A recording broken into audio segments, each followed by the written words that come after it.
ဒီနေ့ကတော့နှမ်းမှုမွေးလေးနဲ့ငှက်ရုပ်တီကြော်စားမှာပဲဖြစ်ပါတယ်။ဒါပါဝင်မဲ့ပစ္စည်းလေးပေါ့နော်။ပစွန်ကြောက်ရေစိန်ထားတာလေးရဲ့နှမ်းလှော်ထားပြီးသားရေပေါ့နော်။ဒါချစ်သွန်နေနှလုံးကိုပပလေးလှီးထားတာလေးပါ။ပြီးတော့ရင်တော့ဒါမြေပဲကိုလှော်ထားပြီးသားလေးပေါ့နော်။မြေပဲလှော်လေးပါ။ပြီးတော့ရင်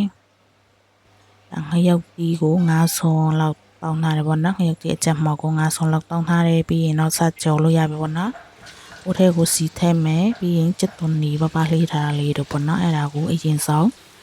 စီတပ်ပေးလိုက်အောင်မယ်ပေါ့နော်။ချစ်သွန်လေးနည်းနည်းလေးနော်လာပြီးဆိုရင်စနွေးရဲ့အယုံတင်မှောက်ရဲ့ထည့်မယ်ပေါ့နော်။ချစ်သွန်ကိုကျွတ်သွားတဲ့အထိတစ်ချက်မှွေပေးလိုက်အောင်မယ်ပေါ့နော်။ချစ်သွန်လေးကျွတ်လာပြီးဆိုရင်ပစွန်ကြောက်လေးထည့်မယ်ပြီးတော့ရင်တော့စိမ့်စားငပီလေးကိုလေထည့်ပေးလိုက်မယ်ပေါ့နော်စိမ့်စားငပီဖြော်သွားတဲ့အထိတစ်ချက်မှွေပေးလိုက်အောင်မယ်ပေါ့နော်ငပီလေးဖြော်သွားပြီးဆိုရင်တော့ငရုတ်တီအချက်မောက်ထည့်ပေးလိုက်မယ်ပေါ့နော်ငရုတ်တီအချက်မောက်ကိုမှွေတော့အောင်လှော်ပေးလိုက်အောင်မယ်ငရုတ်တီအချက်မောက်လေးလေးမှွေလာပြီးဆိုရခါကျရင်တော့မြေပဲလှော်ထားတာလေးတွေကိုထည့်ပေးလိုက်တော့မယ်ပြီးရင်မြေပဲလှော်ကိုနောက်တစ်ချက်မှွေပေးလိုက်အောင်မယ်